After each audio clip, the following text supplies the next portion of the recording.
नमस्कार दोस्तों, मैं निरंजन आप सभी को हिस्ट्री की जीत के इस प्लेटफॉर्म के ऊपर स्वागत करता हूं। आज की क्लास में वैदिक कल्चर को डिटेल से पढ़ेंगे, पर आप सबसे एक रिक्वेस्ट है दोस्तों कि ये वीडियो को आप लोग एंड तक देखना, और जिन्होंने इस चैनल को सब्सक्राइब करके नहीं रखा है, चैनल को सब्सक्राइब करके रख लो ऐसे और महत्वपूर्ण वीडियो प्राप्त करने के लिए। तो चलिए दोस्तों शुरू करते हैं। पिछले क्लास में हम लोग देखे थे कि किस प्रकार से हड़प्पा सभ्यता के पतन के विषय में अलग अलग इतिहासकारों और विद्वानों ने अपना अपना मत प्रस्तुत किया था, जिनमें से एक मत था कि आर्यों के आक्रमण के कारण हड़प्पा सभ्यता की पतन हो गई और उसी भौगोलिक क्षेत्र में एक नई सभ्यता की विकास हुई, जिसे हम लोग वैदिक सभ्यता कहते हैं। तो चलिए हम लोग वैदिक सभ्यता के बारे में डिटेल से समझते हैं। आज सबसे पहले हम लोग बात करते हैं भौगोलिक विस्तार के विषय में। ऋग्वेद में आर्य निवास स्थल के लिए सप्त सिंधु क्षेत्र का उल्लेख मिलता है, जिसका अर्थ है 7 नदियों का क्षेत्र। अब ये 7 नदियां कौन कौन सी हैं? तो पहला है सिंधु, दूसरा है सरस्वती। अब देखो वैदिक ग्रंथ में सतलज नदी को सतुद्री कहा गया है, व्यास नदी को विपाशा कहा गया है, रावी नदी को परुष्णी कहा गया है, झेलम नदी को वितास्ता कहा गया है और चिनाब नदी को अस्किनी। ये नाम आप लोग अच्छे तरीके से याद रखना, एग्जाम में यहाँ से प्रश्न बनते हैं। आगे यदि हम बात करें तो ऋग्वेद से प्राप्त जानकारी के अनुसार आर्यों का विस्तार अफगानिस्तान, पंजाब और पश्चिमी उत्तर प्रदेश में था। सतलज से लेकर के यमुना नदी के बीच का जो क्षेत्र था उससे वैदिक ग्रंथों में ब्रह्मवर्त कहा गया है, जबकि मनुस्मृति में सरस्वती नदी और दृष्टदती नदियों के बीच का जो क्षेत्र है उसको ब्रह्मवर्त कहा गया है। आगे यदि हम बात करें तो गंगा और यमुना नदी के बीच का जो दोआब क्षेत्र है उसको ब्रह्म ऋषि कहा गया है वैदिक ग्रंथों में। और बाद के दिनों में जब संपूर्ण उत्तर भारत के ऊपर आर्यों ने अपना विस्तार कर लिया तो उस क्षेत्र को आर्यवर्त कहा गया। तो ये नाम को आप लोग याद रखना। आगे यदि हम बात करें तो वैदिक संहिताओं में वर्णित कुल 31 नदियों में से ऋग्वेद में 25 नदियों का उल्लेख मिलता है, किंतु ध्यान देने की बात यहाँ पर हमारे पास ये है कि ऋग्वेद के नदी सूक्त में केवल 21 नदियों का वर्णन किया गया है और इस समय की सबसे महत्वपूर्ण नदी सिंधु को बताया गया है, जबकि सर्वाधिक पवित्र नदी सरस्वती नदी को बताया गया है। और सरस्वती नदी को देवी तमा, माते तमा और नदी तमा का उपाधि भी दिया गया है। आगे यदि हम बात करें तो ऋग्वेद में गंगा नदी का 1 बार जबकि यमुना नदी का 3 बार उल्लेख मिलता है। अब देखो यहाँ पर कि आर्यों के मूल निवास के बारे में कुछ विद्वानों ने अपने अपने मत प्रस्तुत किए हैं, जैसे कि प्रोफेसर मैक्स मुलर का मानना है कि आर्यों का मूल निवास स्थल मध्य एशिया यानी कि बैक्टीरिया था और वो वहां से आए और भारत के उत्तर पश्चिम सीमा में आक्रमण किए और हड़प्पा सभ्यता के जो लोग थे उनको पतन करके यानी कि उसे समाप्त करके अपनी एक नई कल्चर की यहाँ पे शुरुआत की। जबकि बाल गंगाधर तिलक का मानना था कि आर्यों का मूल निवास स्थल उत्तरी ध्रुव था। डॉक्टर अविनाश चंद्र दास का मानना था कि शब्द सिंधु प्रदेश था। दयानंद सरस्वती का मानना था कि आर्यों का मूल निवास स्थल तिब्बत था, जबकि नेहरिंग और प्रोफेसर गार्डन चाइल्ड का मानना था कि दक्षिणी रूस था। गंगानाथ झा का मानना था कि ब्रह्म ऋषि देश था। गाइस महोदय का मानना था कि आर्यों का मूल निवास स्थल हंगरी था, यानी कि डेन्यूब नदी घाटी से वो यहाँ पर आए थे। प्रोफेसर पेनका का मानना था कि जर्मनी के मैदानी भाग से वो भारत में आए और यहाँ पे एक नई सभ्यता की विकास किए थे। तो ये नाम को आप लोग याद रखना और वो कहाँ के मूल निवासी के बारे में बताए हैं, इस पॉइंट को भी आप लोग याद रखना। आगे यदि हम बात करें तो सिंधु सभ्यता के बाद वैदिक सभ्यता को भारतीय सभ्यता और संस्कृति का एक आधार स्तंभ माना जाता है। भारतीय इतिहास में 1500 से लेकर के 600 ईसा पूर्व तक का जो समय काल है उसे वैदिक सभ्यता के अंतर्गत रखा जाता है। अब इसे भी 2 कालखंडों में बांटा जाता है। पहला 1500 से लेकर के 1000 ईसा पूर्व के बीच का समय और दूसरा 1000 ईसा पूर्व से लेकर के 600 ईसा पूर्व के बीच का समय। ऐसा इसलिए क्योंकि दोनों समय काल में बहुत ज़्यादा डिफरेंस दिखाई देता है। जो 1500 से लेकर के 1000 ईसा पूर्व के बीच का समय है उसे ऋग्वैदिक सभ्यता या फिर वैदिक सभ्यता कहा गया है, जबकि 1000 ईसा पूर्व से लेकर के जो 600 ईसा पूर्व के बीच का समय काल है और उस समय जो भी घटनाएं घटित हुई थी उससे उत्तर वैदिक सभ्यता के अंतर्गत रखा गया है। इसे भी हम लोग आगे चल करके डिटेल्स में इसी वीडियो में समझेंगे। आगे यदि हम बात करें तो वैदिक शब्द की व्युत्पत्ति जो है वो वेद से हुआ है। वेद का मतलब होता है ज्ञान और इस सभ्यता और संस्कृति के निर्माताओं को ऋग्वेद में आर्य कहा गया है। आर्य का मतलब होता है श्रेष्ठ व्यक्ति। तो ये बात को आप लोग याद रखना। आगे यदि हम बात करें तो वेदों को नित्य, प्रमाणिक और अपौरुषीय माना जाता है। वैदिक मंत्रों की रचना करने वाले जो ब्राह्मण व्यक्ति थे उन्हें दृष्टा कहा गया है। अब सबसे पहले हमारे पास जो पॉइंट है वो है वैदिक साहित्य, क्योंकि यहीं से सारी कहानियां शुरू होती हैं वैदिक सभ्यता की। तो आपसे क्रम भी पूछ जाती है एग्जाम में कि वैदिक साहित्य का सही क्रम क्या है। तो सबसे पहले आता है वेद। वेद में कौन कौन आएंगे? ऋग्वेद, यजुर्वेद, सामवेद और अथर्ववेद। उसके बाद आता है ब्राह्मण, उसके बाद आता है आरण्यक और सबसे अंतिम में आता है उपनिषद। एक एक करके वेदों के बारे में अगर हम बात करें तो ऋग्वेद का पुरोहित को होत्री कहा गया है, यजुर्वेद के पुरोहित को अध्यवर्यु कहा गया है, सामवेद के पुरोहित को उद्गाता कहा गया है और अथर्ववेद के पुरोहित को ब्रह्म कहा गया है। आगे यदि हम बात करें तो ऋग्वेद के उपवेद को आयुर्वेद कहा गया है, जिसका संबंध चिकित्सा से है। यजुर्वेद के उपवेद को धनुर्वेद कहा गया है, जिसका संबंध युद्ध, कौशल और हथियार से है। सामवेद के उपवेद को गंधर्व वेद कहा गया है, जिसका संबंध संगीत कला से है। और अथर्ववेद के उपवेद को शिल्प वेद कहा गया है, जिसका संबंध वास्तुकला और मूर्तिकला से है। और भी हम डिटेल से समझते हैं एक एक करके। सबसे पहले हम लोग बात करते हैं ऋग्वेद के विषय में। ऋग्वेद में टोटल 10 मंडल हैं, जो कि 1028 सूक्तों में विभाजित है। इनमें जो दूसरा से लेकर के सातवें तक का जो मंडल है, यानी कि मंडल नंबर 1, 2, 3 इस प्रकार से चलता है आपका 10 मंडल तक।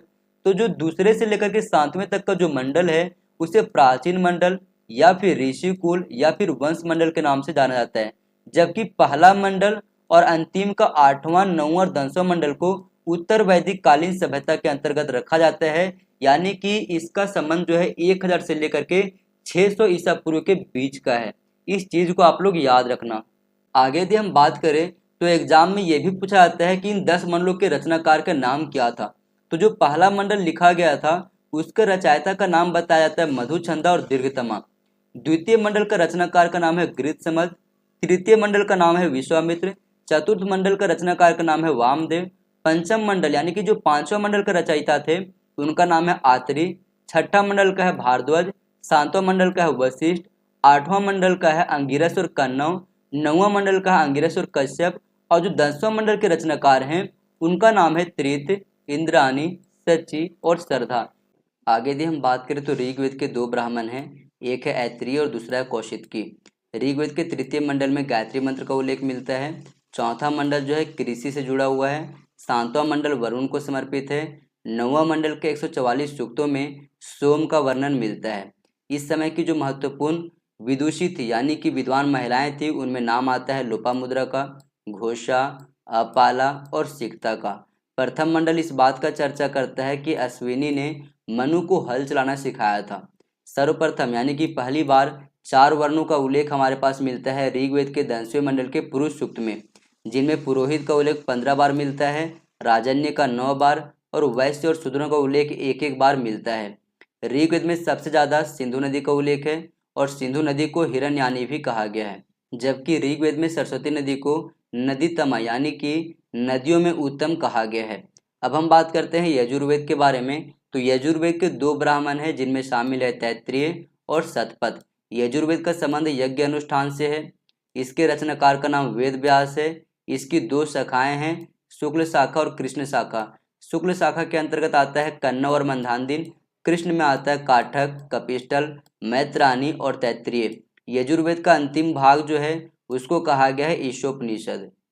अब हम बात करते हैं सामवेद के विषय में। सामवेद में ऐसे मंत्रों का संकलन किया गया है जिसे गाया जा सके, यानी कि जो संगीतमय होता है उसे सामवेद के अंतर्गत रखा गया है। संगीत के 7 स्वरों की जानकारी भी पहली बार हमें सामवेद में ही मिलता है। इसका संकलन महर्षि कृष्ण व्यास द्वैपायन के द्वारा किया गया था। यदि हम सामवेद के ब्राह्मण के विषय में बात करें तो इनमें शामिल है पंचविश, षड्विश, अद्भुत, जैमिनी और तांडव। अब हम बात करते हैं अथर्ववेद के विषय में। समस्त वेदों का सार अथर्ववेद में है। इसे नवीन वेद माना जाता है। अथर्ववेद में विज्ञान, आयुर्वेद, ज्योतिषी, शास्त्रीय गणित, भूत प्रेत, जादू टोना, विवाह गीत, रोगनाशक मंत्र, कृषकों के लिए और व्यापारियों के लिए आशीर्वाद सूचक मंत्र दिए गए हैं। इसे ब्रह्मवेद भी कहा जाता है और ब्रह्मचर्य के बारे में पहली बार जानकारी हमें अथर्ववेद से ही मिलती है।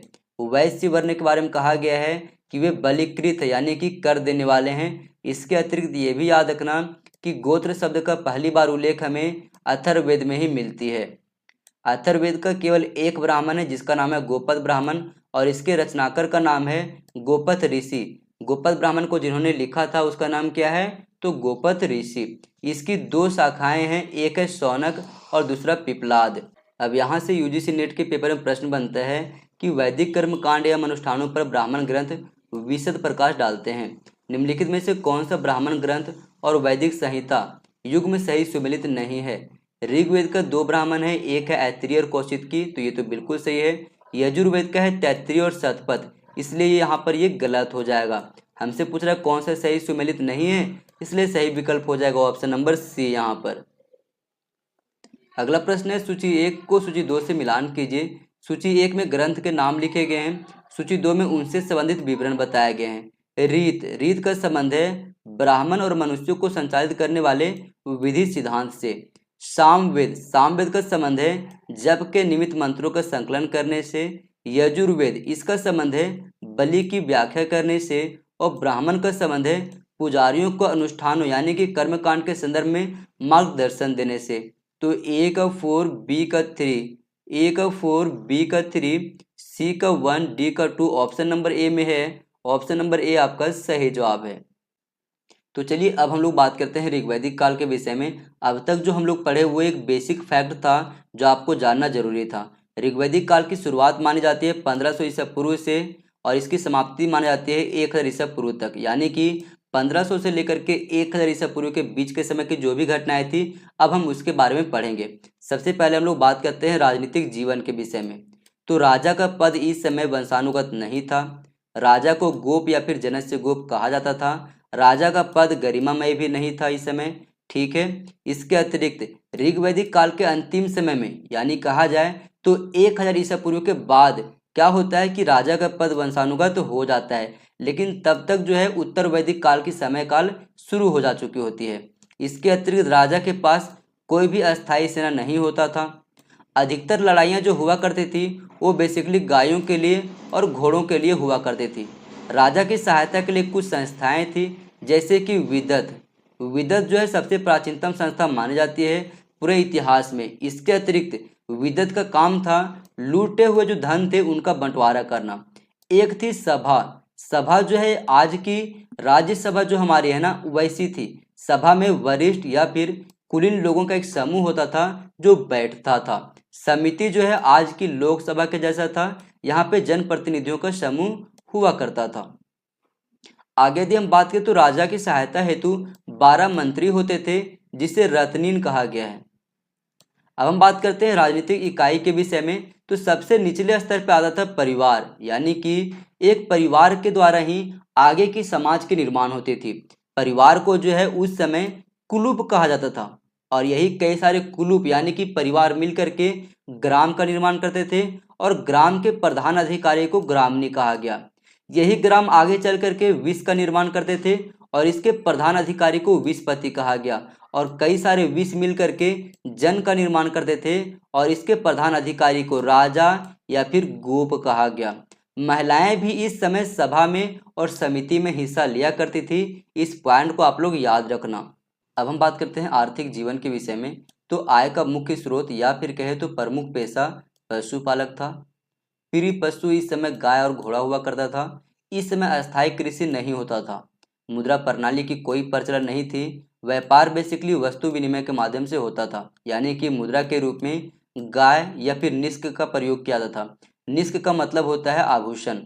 कपास का उल्लेख नहीं मिलता था इस समय। राजा को स्वैच्छिक कर दी जाती थी जिसे बलि कहा गया है। अब हम बात करते हैं सामाजिक जीवन के विषय में। तो इनकी समाज बेसिकली पितृसत्तात्मक था, यानी कि पितृ प्रधान समाज था। ऋग्वैदिक समाज कबीलाई व्यवस्था पर आधारित था जिनमें शामिल है 5 कबीले। इनमें नाम आता है अनु, द्रुहयु, पुरु, तुर्वस और यदु का। इस पॉइंट को आप लोग अच्छी तरीके से याद रखना। ऋग्वैदिक काल में राज्य का मूल आधार कुल यानी कि परिवार हुआ करता था। समाज बेसिकली 3 वर्गों में विभाजित था जिनमें शामिल है ब्राह्मण, क्षत्रिय और वैश्य। शूद्रों का इस समय कोई जानकारी हमें नहीं मिलता है। शूद्र शब्द की पहली बार उत्पत्ति जो है ऋग्वेद के 10वें मंडल के पुरुष सूक्त में मिलता है, लेकिन ये उत्तर वैदिक काल के अंतर्गत आता है। इस पॉइंट को आप लोग याद रखना। आगे यदि हम बात करें तो यहाँ से प्रश्न पूछा गया था यूजीसी नेट के पेपर में। परंपरागत रूप से पंचजन में शामिल 5 प्रमुख आर्य कबीले हैं भरत, पुरु, त्रित्सु, द्रुह्यु यदु भरत तृत्सु यदु तुर्वस अनु पुरु तृत्सु तुर्वस द्रुह्यु यदु पुरु यदु तुर्वस अनु द्रह्यु। तो इसमें सही विकल्प हो जाएगा ऑप्शन नंबर डी आपका।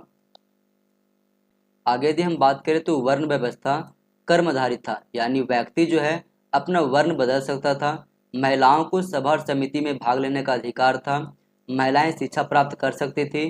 कुछ विदुषी महिलाओं का नाम भी शामिल है इसमें, जैसे कि लोपामुद्रा, घोषा, सिक्ता, अपाला, विषफला जो कि एक योद्धा महिला थी, विश्वरा और कच्छावृत्ति। महिलाओं ने ऋग्वेद के कुछ मंडलों की भी रचना की है। जो महिलाएं अविवाहित होकर के अध्ययन क्या करते थे, यानी कि पढ़ाई किया करते थे, उसे अमाजु कहा गया है। बहुपत्नी प्रथा, नियोग प्रथा और विधवा विवाह ये प्रचलन में था। इस पॉइंट को आप लोग याद रखना। जबकि सती प्रथा, पर्दा प्रथा और बाल विवाह इस समय प्रचलन में नहीं था। दहेज को वहतु कहा गया है। घरेलू दास इस समय होते थे। आर्यों के वस्त्र जो है वो सूत, ऊन और चर्म से बने होते थे। भीषज शब्द का उपयोग डॉक्टर यानी कि वैद्य के लिए ऋग्वेद में किया गया है। अब हम बात करते हैं धार्मिक जीवन के विषय में। तो इस समय के जो आर्य थे वो बहुदेववादी थे। एक नहीं बल्कि कई सारे देवताओं का पूजा किया करते थे। मूर्ति पूजा इस समय नहीं होता था। मंदिरों का भी साक्ष्य नहीं मिला है। ऋग्वैदिक कालीन समाज में देवताओं को उनके महत्व के अनुसार क्रम में रखे जाते थे। जैसे कि सबसे पहले रखा गया इंद्र को, उसके बाद अग्नि, उसके बाद वरुण और सबसे अंतिम में मरुत। इस क्रम को आप लोग याद रखना। आगे यदि हम बात करें तो एशिया माइनर के बोगज को अभिलेख के अनुसार वैदिक देवताओं का जो क्रम दिया गया है वो सबसे पहले आता है इंद्र, उसके बाद आता है मित्र, उसके बाद आता है वरुण और सबसे अंतिम में आता है नासत्य। सबसे प्रमुख देवता माना गया है इंद्र को। ऋग्वेद में 250 बार इंद्र का उल्लेख मिलता है और इंद्र को पुरंदर की संज्ञा दिया गया है। पशुओं के देवता को पूषण कहा गया है। इस समय यज्ञ अनुष्ठान भी हुआ करते थे। धार्मिक कर्मकांडों का उद्देश्य भौतिक सुखों जैसे कि पुत्र या फिर पशु की प्राप्ति करना होता था। गायत्री मंत्र का उल्लेख ऋग्वेद के तीसरे मंडल में मिलता है और स्कंद स्वामी जो है वो ऋग्वेद के प्रथम भाष्यकार थे। तो अभी तक जो हम लोग अध्ययन किए वो था वैदिक कल्चर में ऋग्वैदिक सभ्यता की सामाजिक, आर्थिक और राजनीतिक जीवन। अब हम बात करते हैं उत्तर वैदिक काल के विषय में और इसकी समय काल की शुरुआत होती है 1000 बीसी से लेकर के 600 बीसी यानी कि 1000 ईसा पूर्व से लेकर के 600 ईसा पूर्व के बीच का समय काल। इस समय जो भी घटनाएं घटती हैं उनमें सबसे पहले हम बात करते हैं राजनीतिक जीवन के विषय में। इस समय क्षेत्रीय साम्राज्य का उदय हो चुका था। राजा का पद गौरवशाली हो चुका था। राजा का पद जो है वो वंशानुगत भी हो चुका था। इस प्रकार से हम कह सकते हैं कि इस समय राजतंत्र का उदय भी हो चुका था। ऐत्रेय ब्राह्मण में राज्य की विभिन्न उपाधियों का जिक्र किया गया है। जैसे कि जो पूर्व में शासन किया करते थे उसे सम्राट कहा गया है। जो पश्चिम में शासक होते थे उसे सौराट कहा गया है। उत्तर के शासक को विराट कहा गया है। दक्षिण के शासक को भोज कहा गया है और मध्य में जो शासन किया करते थे वैसे शासक को राजा कहा गया है। आगे यदि हम बात करें तो राजा की सहायता के लिए 12 रत्नीन यानी कि मंत्री हुआ करते थे। राजा के पास अस्थायी सेना नहीं होता था। इस समय विदत का उल्लेख नहीं मिलता है। सभा और समिति का प्रभाव इस समय कम हो गया था क्योंकि इस समय राजतंत्र का उदय हो चुका था। अथर्ववेद में सभा और समिति को प्रजापति की 2 पुत्रियां कहा गया है। राजा की दैवीय उत्पत्ति का सिद्धांत सर्वप्रथम ऐत्रेय ब्राह्मण में मिलता है। इस पॉइंट को भी आप लोग याद रखना। अब हम बात करते हैं आर्थिक जीवन के विषय में। तो इस समय कृषि का विकास हो चुका था। अथर्ववेद में पृथ्वी वेन्यू को कृषि को धरती पर लाने का श्रेय दिया जाता है। शतपथ ब्राह्मण में कृषि के सभी 5 प्रकारों का उल्लेख मिलता है। शतपथ ब्राह्मण की काठक संहिता में 24 बैलों के द्वारा खींचे जाने वाले हल का जानकारी मिलता है। अथर्ववेद में टिड्डियों का उल्लेख मिलता है। कृषि में लौह निर्मित उपकरणों के प्रयोग किए जाने से अधिशेष यानी कि सरप्लस उत्पादन हो रहा था और इसकी जानकारी हमें मिलती है अंतर्जी खेड़ा से। आगे यदि हम बात करें तो इस समय गेहूं और जौ प्रमुख फसल थे। कृषि के साथ साथ पशुपालन हो रहा था। वस्तु विनिमय भी हो रहा था। विनिमय के लिए गाय और निष्क का प्रयोग हो रहा था।